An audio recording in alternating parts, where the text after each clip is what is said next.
Olá, tudo bem? Alunos 2301 e 2302 do ensino médio.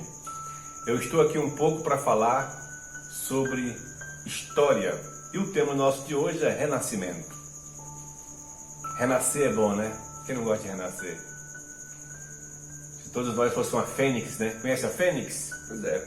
Fênix é uma ave mitológica que renasce das cinzas, né? No filme de Harry Potter tem uma cena assim, né?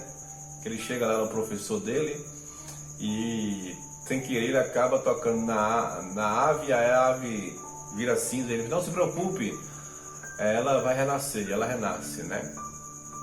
Aconteceu também, gente, na Idade Média, porque teve uma transição do feudalismo para o capitalismo, né?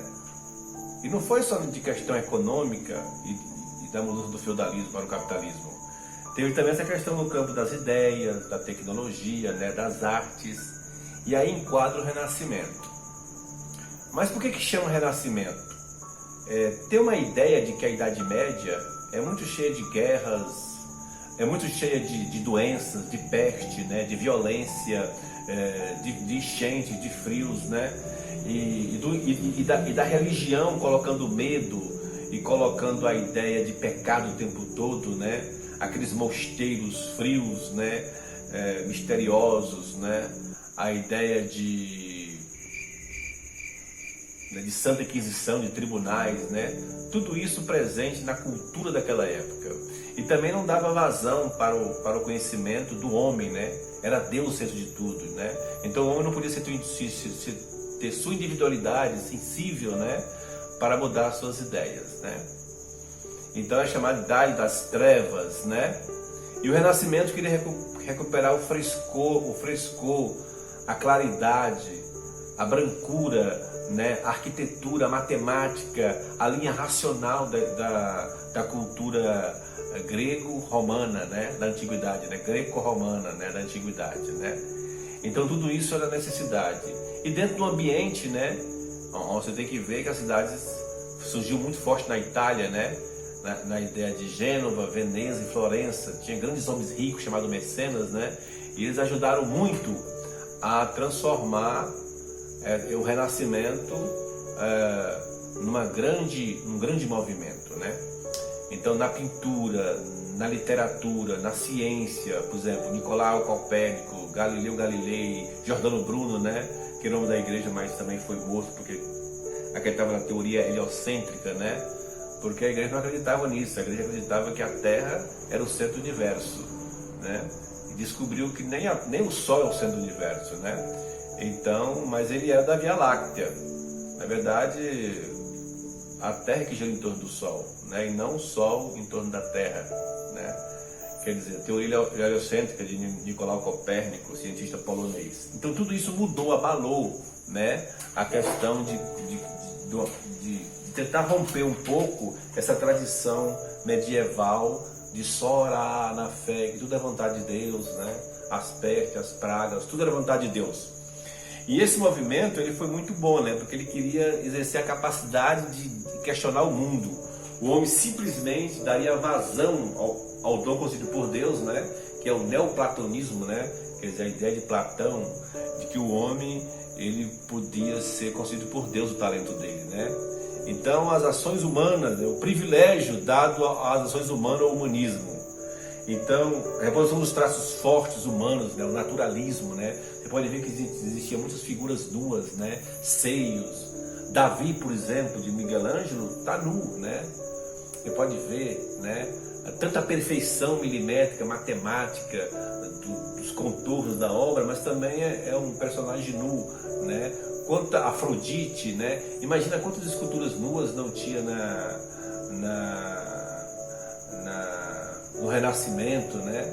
Quer dizer, era para mostrar o naturalismo, a forma humana como era, né? A ideia de mostrar a natureza humana expressa ali, né? Aquela nudez, entendeu? Então, e ali buscava resgatar a cultura grega, renascer o que tinha bonito na cultura grega e romana da antiguidade para aquele período ali da Idade Média, né? E, professor, mas por que foi na Itália? Começou na Itália no século XV, né? e se espalhou para outras regiões. Mas a Itália, gente, estava ali, ó, o Coliseu de Roma estava ali, as esculturas, os templos, né? Eles viram, por que isso, a gente não resgata isso? Então era mais fácil você ter esse movimento na Itália, porque ali estava ali na frente deles, né? O passado belo que eles tinham, né? E também tinha o comércio, né? Os homens ricos patrocinavam, os mecenas, né? Que patrocinavam muita obra de arte. Você sabe que rico, quando quer gastar dinheiro, também gasta. E achava bonito aquilo, né? Tinha uma amada e queria fazer um quadro. Lembra Leonardo da Vinci? Quando ele fez a Mona Lisa? Ele fez a Mona Lisa, que também é conhecida como Gioconda, né? Para um senhor chamado Giocondo. Ele botou lá Gioconda, o nome dela não é Mona Lisa, né? É Gioconda. E aí acabou ganhando o nome de Mona Lisa, né? E é um dos quadros mais caros do mundo, ele tem valor incalculável, né? E ele fez para essa mulher bonita, né, bonita para a época, né? E ele fez essa pintura. Ele disse que ela estava grávida, né? Então resolveu homenagear. E fazia outras, e os padres querendo fazer com que aquelas obras pudessem dar uma visão mais educativa, ilustrativa do que era o paraíso, o inferno, né? Os anjos. Aí contratava as figuras bíblicas, né? Contratava esses artistas para pintar a Capela Sistina na Itália, né? Para poder, como Miguel Ângelo, né? Para poder pintar obras sacras, né? Então Giotto fez o Beijo de Judas, né? A Rafael, né? A Da Vinci, a Santa Ceia, né? Precisava desses homens para poder reproduzir aquela cultura, né, de uma forma menos dura, né, do catolicismo, né? E também toda a população é analfabeta, né? Isso atrairia também mais fiéis e mais dízimos também. Era estratégica, né? Então por isso que eles foram bem aceitos. Então eles na verdade eles não romperam com a Igreja Católica, né? Até porque todos os homens renascentistas eram homens de fé, entendeu? E aí, gente, entra essa questão também do espírito da época, né? Porque o ensino passou de filosofia, história, né? Retórica, né? Novas matérias nas universidades fizeram com que as pessoas tivessem um pensamento mais humano, mais voltado. Antigamente era teocêntrico, né? E passa a ser antropocêntrico, né? Deus não é mais o centro do mundo, mas o homem, né? Aí representado na grande figura, o homem vitruviano, né? Vocês vão ver a imagem aí, né? Do qual Vitrúvio fez, baseado nas medidas, né? Áurea, né? Tem medidas de Deus que tem no corpo humano, né? Por exemplo, o dedo corresponde à boca, o antebraço corresponde ao seu pé, né? Então, e aí Da Vinci tentando traduzir isso, né? Cria um homem vitruviano com as medidas perfeitas, né? É um homem que está em movimento, né? Um homem que quer voar, alcançar o céu, que é redondo, e a terra que é quadrada embaixo, né? Tem um quadrado assim, e os pés em movimento. Então não é um homem móvel, um homem dinâmico, um homem em movimento, para aquele período, né, de 1000 anos da Idade Média, que era extremamente lento, né, rural. E aí é uma contraposição a esse mundo, tá certo? E nós temos aí os períodos do Renascimento, né? Quais são os períodos do Renascimento? Nós temos 300, que podemos destacar o legado de Petrarca, né? De África, Odes a Laura, Dante Alighieri criou a Divina Comédia, né? O inferno, o purgatório, né? E o céu, né? Bem como as pinturas de Giotto de Bondini, né? O Beijo de Judas, Juízo Final, a Lamentação e o Lamento Anticristo Morto. Giotto era um cara que era perfeito, né? As obras dele é o italiano, Giotto, né? Fala com 2T, com G e 2T, e ele fazia desenhos arredondados. Ele pegava assim um pincel e fazia perfeito, sem né? Eu esqueci o nome do objeto agora, que faz desenho, né? Um marca-passo, né? E aí ele fazia desenho perfeito na mão, assim, coisas redondas na mão, perfeito, né? Já no 400 nós temos Leonardo da Vinci com Mona Lisa, né? E o escritor holandês Erasmo de Roterdã com o livro Elogio da Loucura. Gente, Erasmo de Roterdã, nesse livro, ele era um católico e criticava duramente a Igreja Católica, a corrupção da Igreja Católica. Sabe quem ele vai influenciar? Quem lê os livros dele? Martinho Lutero. Tá vendo como o Renascimento é importante? Martinho Lutero, que era um homem culto, leu esses livros de Erasmo de Roterdã e acabou sentindo coragem, né, para criticar a venda de indulgências, de fazer as suas 95 teses, né? Então Erasmo de Roterdã, com o Elogio da Loucura, ele influenciou muito, né, que era um holandês, a cultura do alemão Martinho Lutero, né? Que nem queria fundar outra igreja, ele só queria reformar a igreja, combater a corrupção, as falsidades de obras sacras, né? A questão dos exageros sexuais dos padres, né? Mas aí a história faz né, seus grandes caminhos por aí, né? Nós temos Rabelais, né, na França, com Garganta e Pantagruel, né? Albrecht Dürer, que faz Adão e Eva, Melancolia, né? Cristo Morto, que é um homem assim, muito grande. Em Portugal nós temos quem? Gil Vicente, o Alto da Barca do Inferno, Luís de Camões, os Lusíadas, né? Na Espanha nós temos o quem? Cervantes, com Dom Quixote de La Mancha, né? A obra mais conhecida de Dom Quixote de La Mancha, né? No campo científico, como eu já falei, né? Nicolau Copérnico, né? Galileu Galilei, Giordano Bruno, a teoria heliocêntrica, né? Do que o Sol é o centro do universo, né? E começa as pesquisas astronômicas, né? É tanto que em homenagem a isso nós temos um satélite famoso, né? Chamado Galileu Galilei, né? Que está aí, né? E fotografa uma sonda espacial chamada Galileu Galilei, né? Que fotografa vários planetas, né? Porque Galileu Galilei, gente, ele foi condenado à Inquisição, à fogueira, né?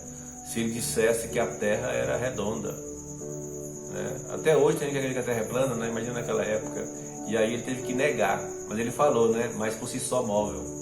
E como é que ele descobriu que a Terra é redonda? Ele entendeu que as marés, quando tinha lua cheia, as marés enchiam, e também pelo eclipse. Um dia ele viu um eclipse, né? Então tem um movimento aí, alguém passa na frente de alguém, né? E aí pesquisando os eclipses, né, com a luneta, ele começou a perceber que existia aí, né? Mas guardei do Tribunal de Santo Ofício daquela época, né? Ia mesmo pra fogueira, né? Ou torturado.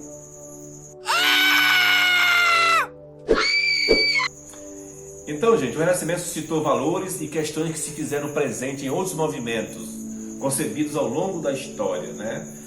Então, o impacto do Renascimento foi abrir o mundo à intervenção do homem. O Renascimento sugeriu, né, uma mudança de posição a ser ocupada pelo homem no mundo.